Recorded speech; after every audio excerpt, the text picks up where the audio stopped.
चरक संहिता जो सूत्र स्थान है हमारा, उसमें आज हम पढ़ रहे हैं 21वां जो अध्याय है, अष्टौ निंदतीय अध्याय। तो यहाँ से हमारा योजना चतुष्क है जो वो स्टार्ट होता है। योजना चतुष्क यहाँ से स्टार्ट हो रहा है। तो 3 नंबर श्लोक में देखिए, इसमें अष्टौ निंदितीय नाम है ना चैप्टर का, तो 8 निंदित पुरुष यहाँ पे बताए गए हैं। तो फर्स्ट लाइन में देखिए लास्ट में कौन से हैं? अति दीर्घम, अति ह्रस्वम, अति लोमा, अलोमा, अति कृष्ण, अति गौर, अति स्थूल, अति कृषि। ये 8 हमारे क्या बोले? निंदित पुरुष बोले गए हैं।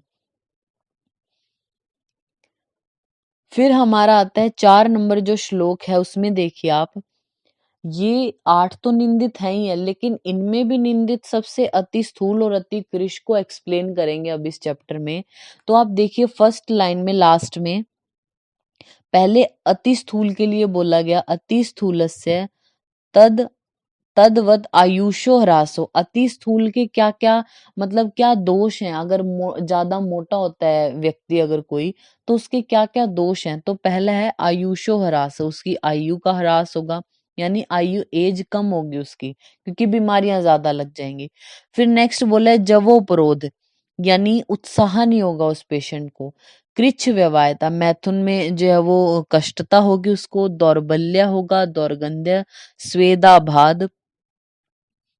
नेक्स्ट है हमारा क्षुद अति मात्रम, भूख बहुत लगेगी। और पिपासा वियोगश्चेती, जो है वो पिपासा अधिक कष्ट देगी उसको।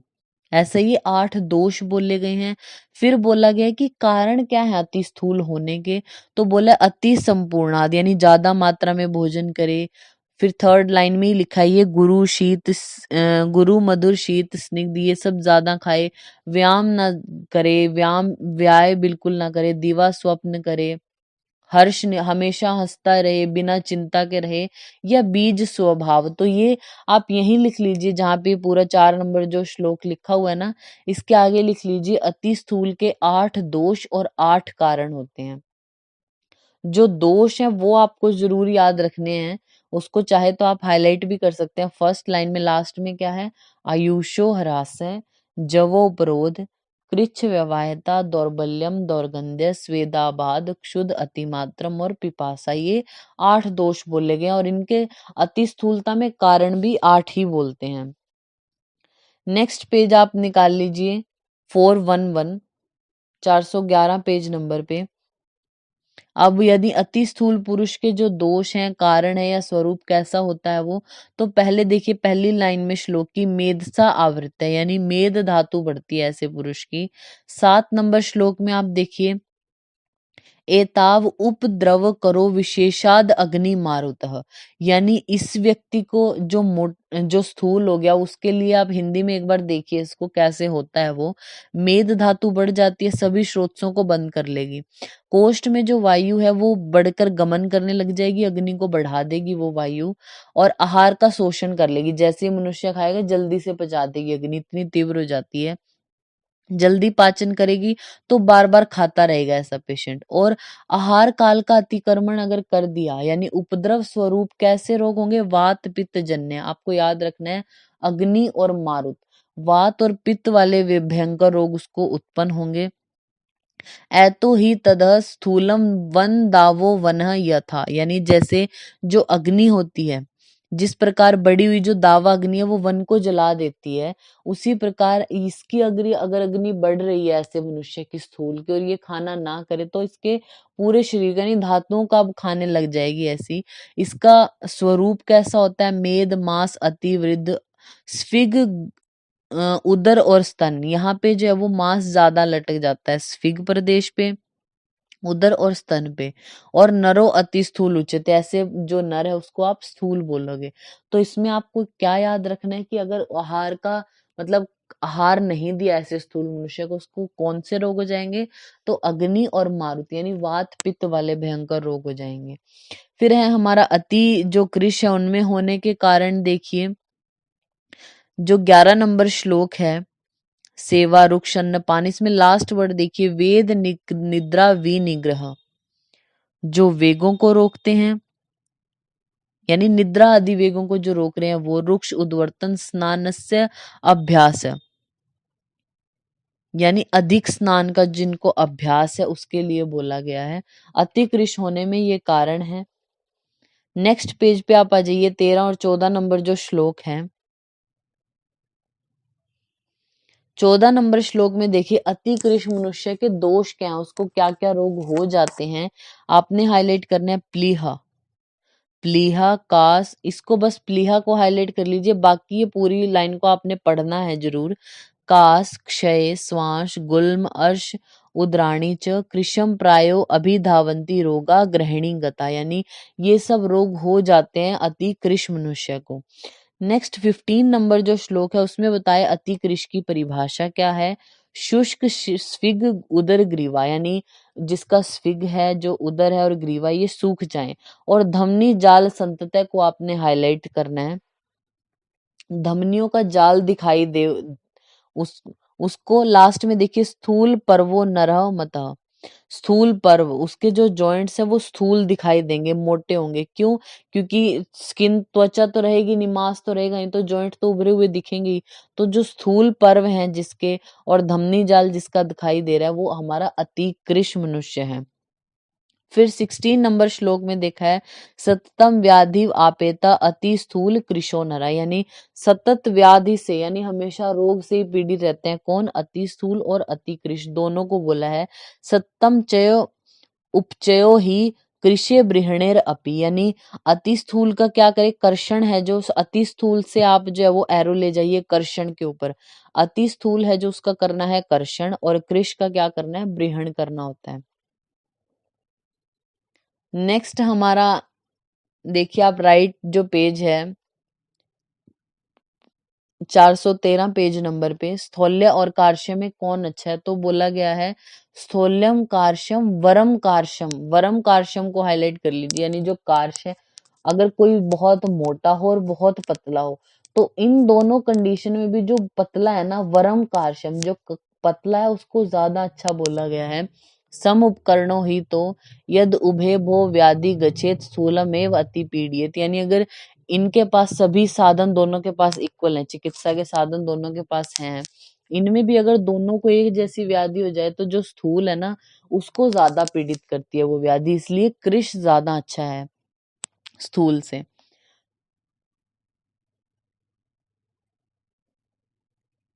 अब ये जो हमारा विमर्श है, विमर्श में आप देखिए 13-14 लाइन छोड़ के मिड में एक वर्ड लिखा है वाग्वट ने भी, ऐसे करके।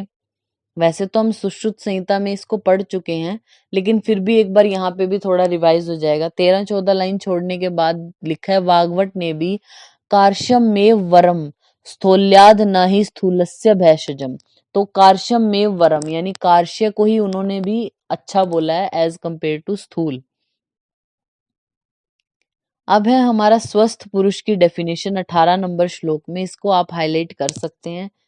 इस चैप्टर में बोली है कि स्वस्थ पुरुष की डेफिनेशन क्या है, कैसा होता है स्वस्थ पुरुष। सम मांस प्रमाणस्तु सम सहननो नरः दृढ़ इंद्रिय विकाराणाम न बलेन अभिभूयते, यानी सम मास मतलब मास का जो प्रमाण है वो सम हो, सभी अंगों का जो सहनन है वो भी सम हो, दृढ़ इंद्रियां हो उसकी, और विकाराणाम न बलेन अभिभूयते, तो वे मनुष्य रोगों के बल से अधिक कष्ट नहीं पाते, मतलब वो स्वस्थ रहते हैं। नेक्स्ट आता है हमारा 19 नंबर श्लोक में, ये भी जो हमारा स्वस्थ पुरुष है उसकी डेफिनेशन में ही आता है। क्षुत पिपासा आतप सह, जो भूख प्यास इनको सहन कर सकता है। शीत व्याम सन सह, इनको सहन करेगा। संपक्ता सम जरह, जिसकी जो जठराग्नि है वो भी सम है, जरह भी सम है, यानी पचाता भी अकॉर्डिंग टू, मतलब जो जठराग्नि है उसके अकॉर्डिंग ही पच जाता है। और सम मास चयो मतः।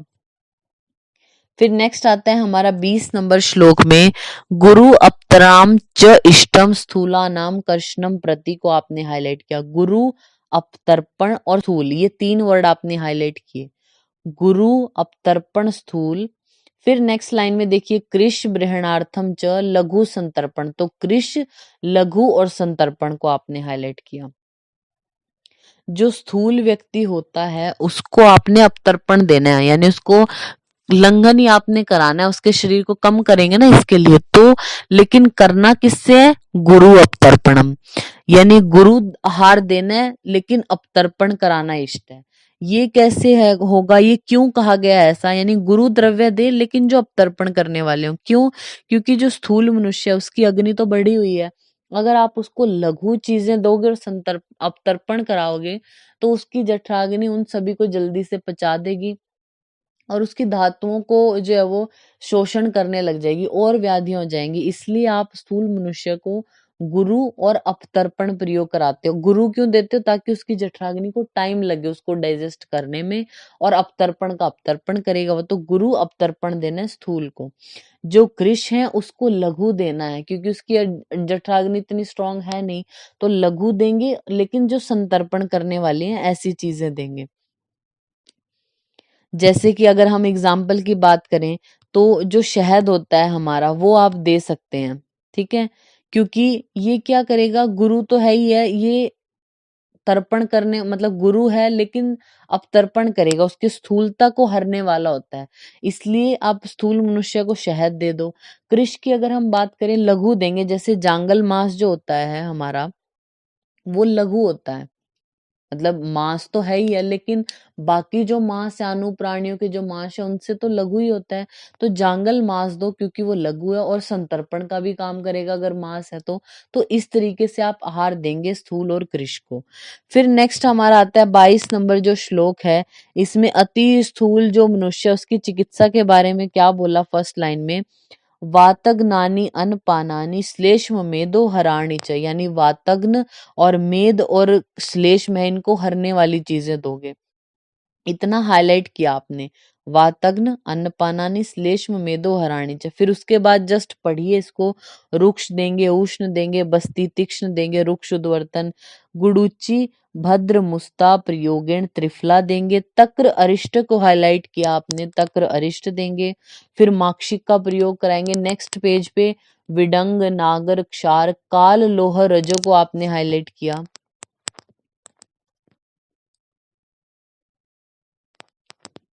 फिर आता है हमारा यव आमलक चूर्णम, यव दिए और आंवले का चूर्ण दिया। फिर नेक्स्ट लाइन में बिलवादी पंचमूलम क्षोद्र संयुतम शिला जतु को आपने हाईलाइट किया। तो ये जो स्थूल मनुष्य की आप चिकित्सा कर रहे हो इसमें आपने क्या याद रखना है, क्या हाईलाइट किया, वातग्नानी अन्नपानानी श्लेष्म मेदो हराणिच, फिर तक अरिष्ट देते हैं हम, काल लोह रज देते हैं, यव और आमलक और शिला जद्दू का प्रयोग कराते हैं। फिर देखिए अति स्थूल मनुष्य के लिए अब पथ्य आहार में बताए गए, ये तो आपने मेडिसिन दी ऊपर, फिर आहार कैसा करे वो, इसमें जो ये श्लोक है पूरा इसकी थर्ड लाइन में देखिए आप, सॉरी सेकेंड लाइन में लास्ट वर्ड है पानम च मधुदकम। जब कोई भी आप उसको आहार दे रहे हो या किसी भी तरीके की औषध दे रहे हो तो अनुपान के रूप में मधुदक, मधु का जो पानी होता है उसके लिए बोला गया, तो आपने उसको हाईलाइट किया, पानम च अनु मधुदकम।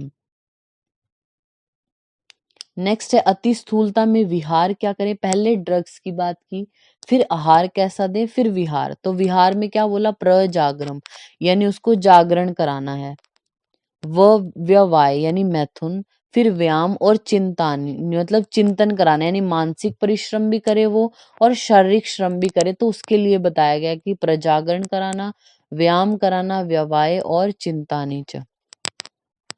नेक्स्ट है हमारा अतिकृष है जो, उसके लिए क्या चिकित्सा बोली गई है, तो देखिए स्वप्न हर्ष सुख शैया मनसो निवृत्ति शम चिंता व्यायाम और व्यवहार इन सब का त्याग करना है उसके, और जिससे जस्ट नीचे वाली लाइन में संस्कृतानी च मासानी दर्धी सर्पी पयांसी च को हाईलाइट किया आपने, उसको जो भी चीजें आप दोगे जैसे मांस दोगे, दही दूध या खीर आदि जो भी देंगे वो संस्कृत करके देने ऐसा बोला गया है।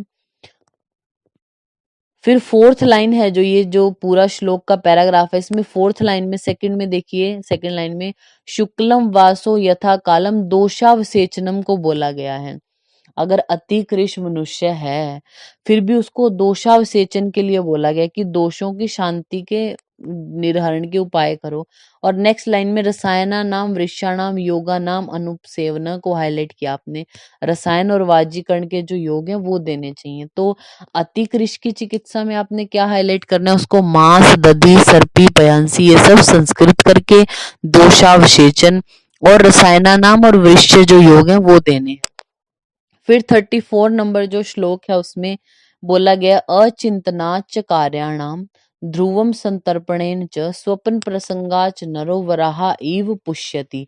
तो ये निद्रा के लिए बोला गया। नेक्स्ट पेज पे आप आ जाइए, देखिए निद्रा का यहाँ पे बताया गया।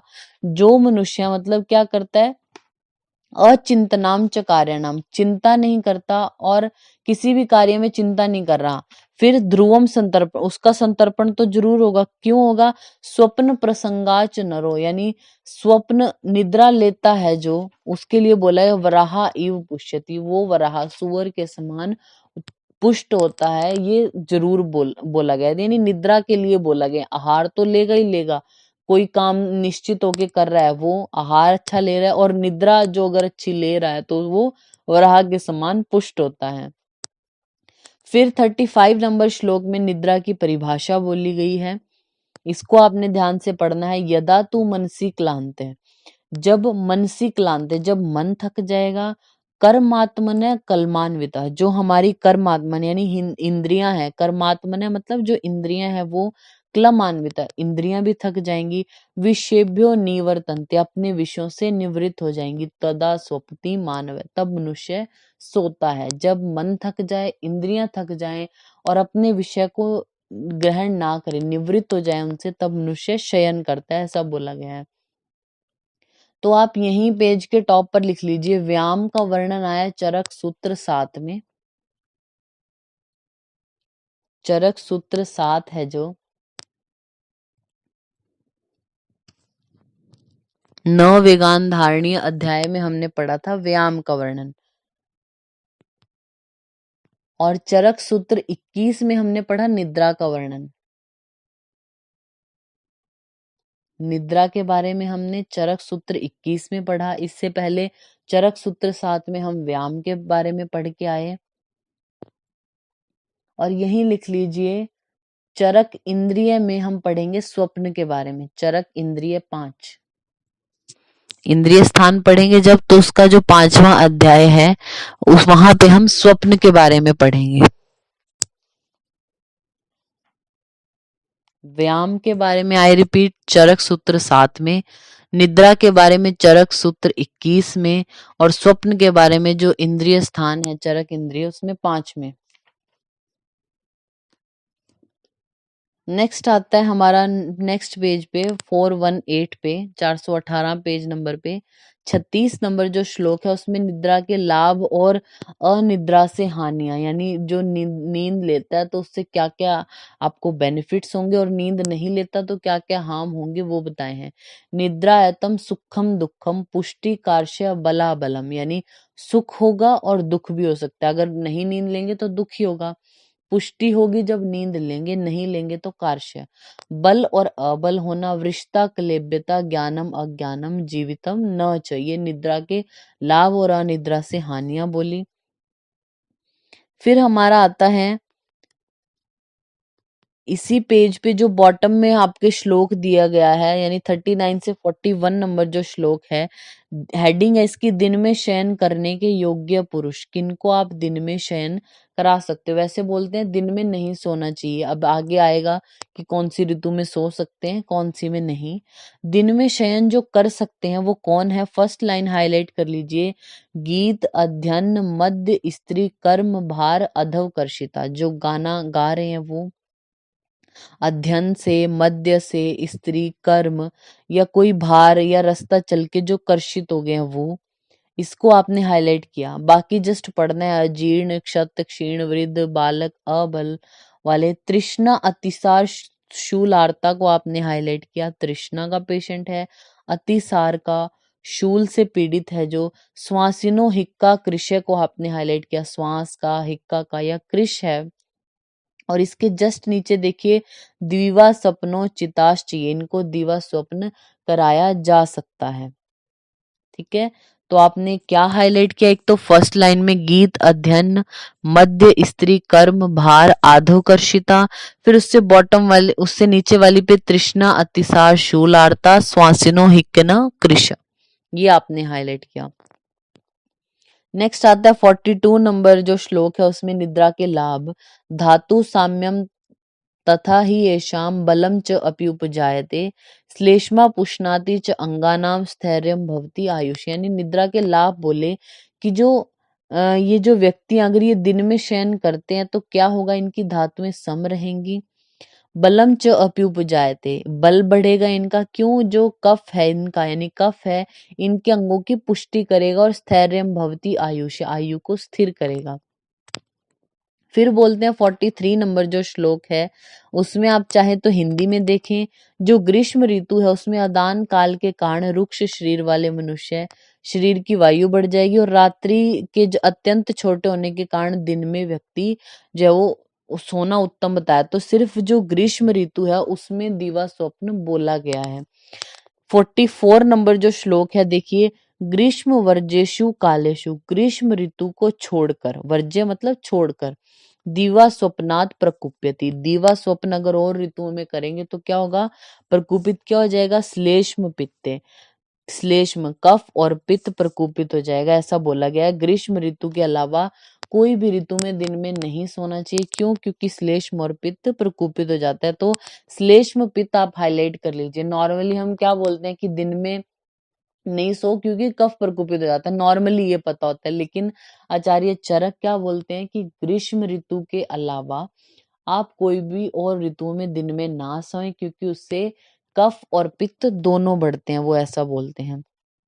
फिर 45 नंबर जो श्लोक है उनको बोला गया है सर्वथा दिवस स्वप्न के अयोग्य, यानी इनको तो दिन में सोना ही नहीं चाहिए, कोई भी ऋतु हो। किनको? मेदस्विन है, जो मेदस्वी हैं, मोटे हैं बहुत, स्नेह नित्य, जो स्नेह का प्रयोग कर रहे हैं डेली, श्लेष्मला, श्लेष्म रोगिण है, कफ प्रकृति वाले या कफज रोग हो किसी को, दूषी विषार्तः, जो दूषी विष से पीड़ित है वो। तो आपने हाईलाइट करना है इतना, मेदस्वी हैं, स्नेह नित्या, श्लेष्मला, श्लेष्म रोगिण है, और दूषी वित्त से जो पीड़ित हैं उनको दिन में शयन नहीं करना चाहिए। इसकी विमर्श की लाइन देखिए आप, 2 लाइनें जो लिखी हैं। वाग्भट बोलते हैं जो विष से पीड़ित और कंठ रोगी है उनको रात्रि में भी शयन करने को मना किया गया है। कंठ रोगी और विष से जो पीड़ित हैं। अगर ऊपर कहा हुआ जो क्रम है आपने कि किस ऋतु में सोना चाहिए या दिन में किनको सो सकते हैं जो और कौन नहीं, मतलब कुछ कंडीशंस बताई थी ना अभी थोड़ी देर पहले कि दिन में ये पर्सन सो सकते हैं, बाकी ग्रीष्म ऋतु में आप सो सकते हो, उसके अलावा इनको नहीं सोना। अगर इसके अकॉर्डिंग आप बात नहीं मानते तो क्या क्या व्याधियां हो जाएंगी वो अब इसमें लिखी है। 419 नंबर जो पेज है उसमें नीचे श्लोक में हलीमक को हाईलाइट कर लीजिए, सिरशूल को आप हाईलाइट कर लीजिए।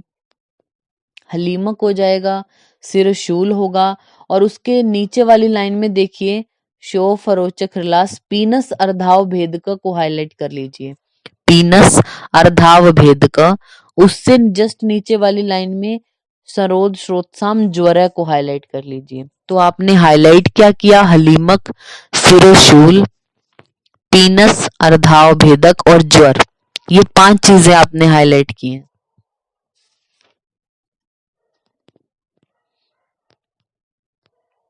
फिर हमारा आता है नेक्स्ट पेज पे 420 नंबर पेज पे, रात्रो जागरणम रुक्ष, यानी अगर कोई रात्रि में जागरण करता है तो रुक्षता होती है उसके शरीर में। स्निग्धम प्रस्वप्नम दिवा, अगर कोई दिन में सोता है तो स्निग्धता होती है। अरुक्षम अनभिसंधि त्व आसीन प्रचालितम, जो है वो जो बैठ के जो सोते हैं ना, छपकी लेते हैं बैठे बैठे, जो दिन में सो लेते हैं थोड़ा थोड़ा इधर, तो उसको बोला गया अरुक्षम, ना तो वो रुक्षता करता है ना वो अभिसंधता करता है। तो दिन में मतलब सिर्फ बैठ के सोने को बोला गया है। रात्रि में अगर कोई सोता है तो आप हाईलाइट कर लीजिए रात्रो जागरणम रुक्षम, रात्रि में जागने पर रुक्षता, दिन में सोने पर स्निग्धता होती है। लेकिन तो आसीन प्रचालितम, आसीन बैठ के जो सोते हैं थोड़ा थोड़ा, उससे ना तो रुक्षता होगी ना वो अभिसंधि होगा। नेक्स्ट हमारा है ये जो पेज के नीचे श्लोक लिखा है, देहावृतो यथा आहारस तथा स्वप्न सुखो मता स्वप्न आहार समुत्थे च स्थौल्यम कार्श्यम विशेषता। ये आपने हाईलाइट कर लिया। आचार्य चरक बोलते हैं स्वप्न और आहार के निमित्त होता है हमारा स्थूल और कार्श्य होना। कोई व्यक्ति स्थूल होगा या कृश होगा, ये किस पे डिपेंड करता है? एक तो स्वप्न पे, वो कितना सो रहा है, कितने टाइम सो रहा है, कब सो रहा है, इस पे, और दूसरा वो आहार कैसा ले रहा है, इन दो फैक्टर पे डिपेंड करता है। आप यहीं पेज के बॉटम पे लिख लीजिए, सुश्रुत बोलते हैं रस निमित्त में स्थौल्यम काश्यम च। उन्होंने बोला रस के निमित्त होता है, रस निमित्त में स्थौल्यम कार्श्यम च। तो आप ऐसे जब कंपेयर करके पढ़ेंगे ना, कि जैसे कहीं भी कुछ भी आता है, ये तो हमने आपको बता दिया, आपको भी अगर किसी चीज में कंपैरिजन ऐसा लगता है कि मुझे उस सुश्रुत संहिता से भी इसको देखना था, कि उन्होंने भी कुछ ऐसा बोला था, तो वो आप अपनी तरफ से भी कर सकते हैं। जरूरी नहीं जो हमने लिखवा दिया बस वही सब कुछ है। आपको जो भी लगता है कि कंपेयर के तरीके से पढ़ेंगे तो आपको ज्यादा चीजें याद रहती हैं, कि ऐसा उन्होंने भी बोला था और इतना डिफरेंस था या इतना सेम था। सुश्रुत बोलते हैं रस के निमित्त होता है स्थौल्य कार्श्य, और आचार्य चरक बोलते हैं स्वप्न आहार समुत्थे च स्थौल्यम कार्श्यम विशेषतः। फिर नेक्स्ट है हमारा, नेक्स्ट पेज पे हेडिंग है 421 पे, निद्रा नाश की चिकित्सा। तो इसमें जो श्लोक की फर्स्ट लाइन है उसमें अभ्यंग उत्सादन स्नान लिखा है, उसको आप हाईलाइट कर लीजिए, स्नान कराते हैं। और उसके जस्ट नीचे वाली लाइन में मनसो अनुगुणा गंधा शब्द संवाहन आनी च को हाईलाइट कर लीजिए आप। निद्रा नाश किसी को अगर हो गया इनसोम्निया, तो क्या करें? मनसो अनुगुणा गंधा, मन के जो अनुकूल जो गंध हैं या शब्द हैं वो उसको सुनाने चाहिए। और संवाहनानी, दबाएंगे उसके शरीर को तो नींद अपने आप ही आएगी ना, उसके लिए बोला गया, तो स्नान कराना चाहिए उसको। और मनसो अनुगुणा गंधा शब्द संवाहनानी च, आपको ये लाइन लिख के आ सकती है, मनसो अनुगुणा गंधा, तो ये किसकी चिकित्सा है? ऑप्शन में होगा अति निद्रा की या निद्रा नाश की या कोई और ऑप्शन, तो निद्रा नाश की चिकित्सा में ऐसा बोला। फिर नेक्स्ट आता है हमारा 55 और 56 में अति निद्रा की जो चिकित्सा है उसमें देखिए, काय विरेचन कराएं, हिंदी में शिरो विरेचन, वमन, भय, चिंता, धूम पीना, व्यायाम, रक्त मोक्षण, उपवास, और लास्ट में सत्व गुण की प्रधानता होना, तमो गुण का नाश। जो हमारा 56 नंबर श्लोक है उसमें लिखा है उपवासो असुखशय्या सत्व उदार्यम तमोजय, सत्व का उदार्य, सत्व को बढ़ाना, और तमोजय, तम का नाश अगर हो जाएगा तो अति निर्दयता जो है उसकी दूर हो जाएगी। फिर नेक्स्ट आता है हमारा 57 नंबर जो श्लोक है उसमें आप देखिए निद्रा नाश के कारण बोले गए हैं। तो सेकंड लाइन जो है इसको आप हाईलाइट कर लीजिए, कार्य कालो, कार्य काल विकारश्च प्रकृति वायुर एव च। क्या क्या कारण होते हैं नींद ना आने के? पहला है हमारा कार्य, किसी भी कार्य में लग जाए अगर तो नींद नहीं आएगी। काल, दूसरा मतलब काल पे डिपेंड करता है, कईयों को अब जिनकी जैसे कोई ड्यूटी है कि वो नाइट शिफ्ट कर रहे हैं तो दिन में नींद आएगी ना उनको, ऑब्वियस सी बात है, रात को नहीं आएगी, तो काल के अकॉर्डिंग। उसके बाद ये बोलते हैं विकारश्च, कोई विकार है तो उसमें नींद नहीं आती। फिर आता है प्रकृति वायुर एवच, यानी प्रकृति, प्रकृति से जो वात पित्त प्रकृति वाले हैं उनको नींद जो वो कम आती है प्रकृति से ही, तो वात पित्त वाले जो है वो उनको नींद कम आती है, तो ये प्रकृति के अकॉर्डिंग भी होता है नींद का आना या ना आना। नेक्स्ट है हमारा 58 और 59 नंबर जो श्लोक है इंपॉर्टेंट है, निद्रा के भेद।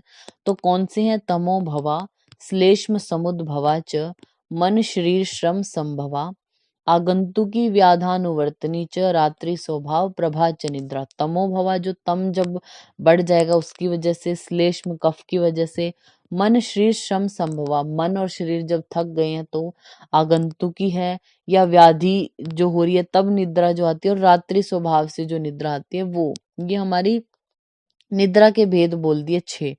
फिर बोलते हैं ये इंपॉर्टेंट है, रात्रि स्वभाव प्रभा मताया ताम भूत धात्री प्रवदंती। जो रात्रि स्वभाव वाली है ना इसको बोलते हैं भूत धात्री, इसको बोला जाता है। याद रखने का क्या तरीका है? देखिए कई बार कंफ्यूज हो जाते हैं कि वो ऐसा तमो भवा के लिए था, तो रात्रि में ही सब लोगों को ऐसे डर लगता है ना, तो भूत जो रात्रि है उसको क्या बोला, भूत धात्री बोला गया है।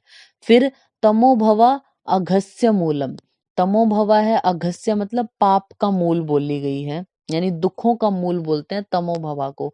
शेषा पुनः व्याधिषु निर्दंशित, बाकी जो चार बच गई वो विभिन्न प्रकार के रोगों में होती है। तो जो सबसे पहली है, अगर आपको ये श्लोक फॉर्म में याद हो जाती है तो याद रखना इजी होगा। जो सबसे पहली है उसको तो बोला कि वो पाप यानी दुख का मूल है, तो तमो भवा को अघस्य मूला बोला। सबसे लास्ट वाली रात्रि स्वभाव को भूत धात्री बोला। बाकी जो बीच की चार बच गई उनको बोला कि विभिन्न प्रकार के रोगों में होती हैं।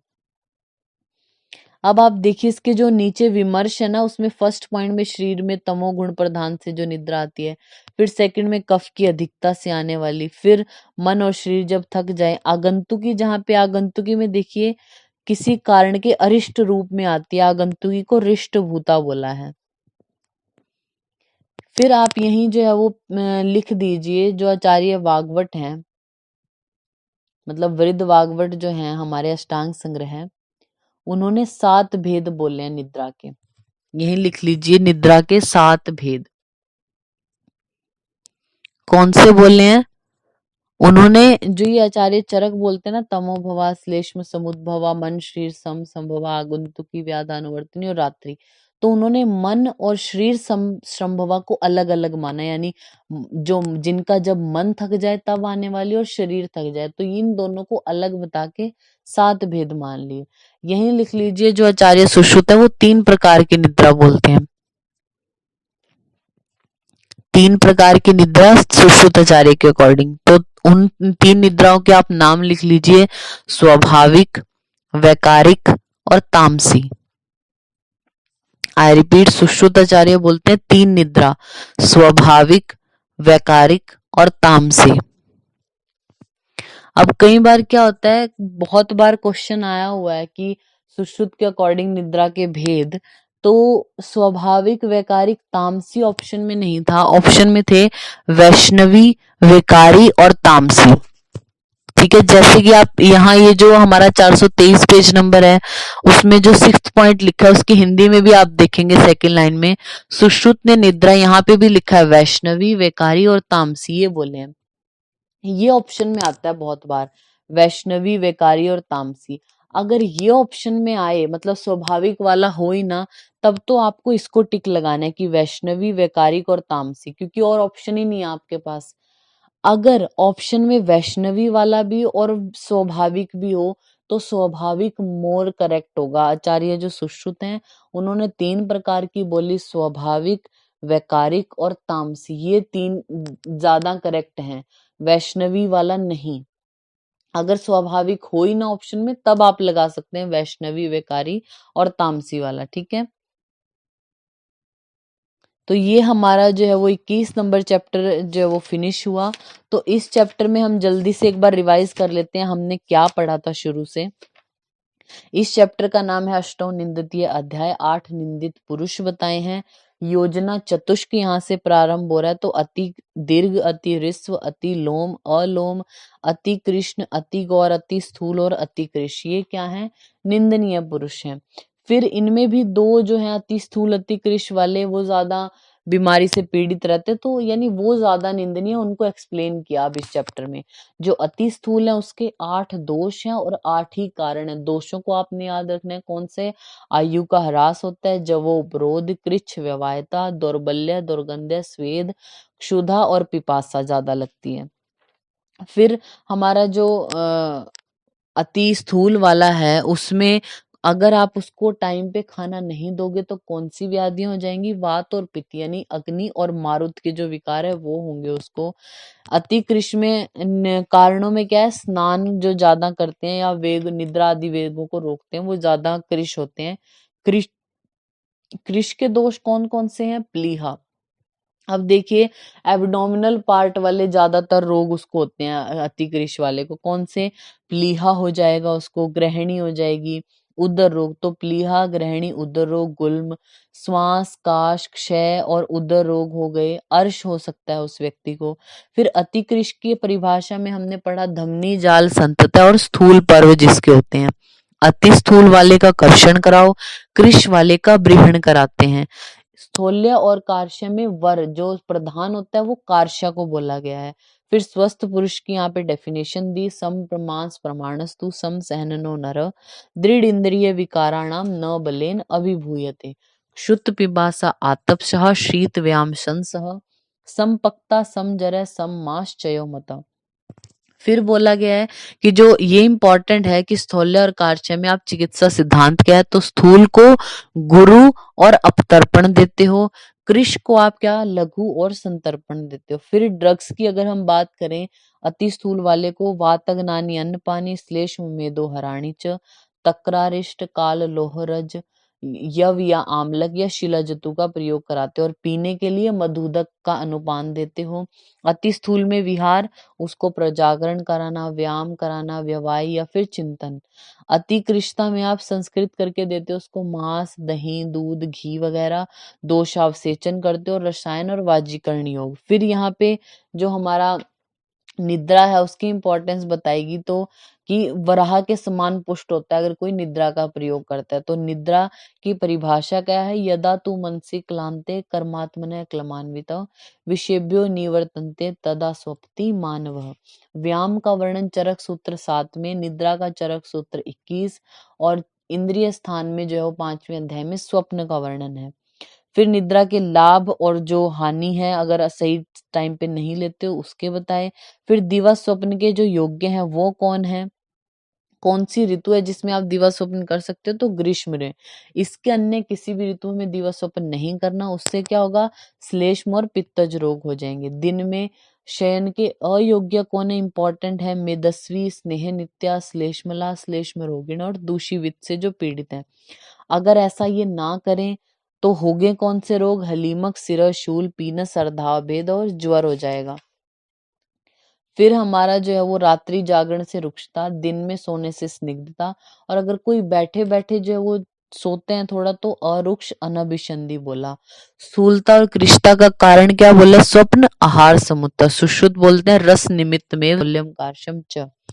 निद्रा नाश की चिकित्सा में हमने पढ़ा मनसो अनुगुणा गंधा शब्दा संवाहनानि च। अति निद्रा की चिकित्सा में सत्वोदार्य तमोजय को पढ़ा। निद्रा नाश के हेतु कार्य काल विकार और प्रकृति वायुर एवच। फिर हमने निद्रा के भेद 6 पढ़े, रात्रि वाली को भूत धात्री, तमो को अगस्त्य मूला, बाकी व्याधि में निर्देशित है। सुश्रुत ने 3 बोले और जो वाग्भट हैं उन्होंने इन जो चरक वाली 6 हैं उनमें से मन और शरीर संभवा को अलग अलग मानकर 7 भेद बताए। तो ये हमारा 21 जो चैप्टर है वो कंप्लीट होता है।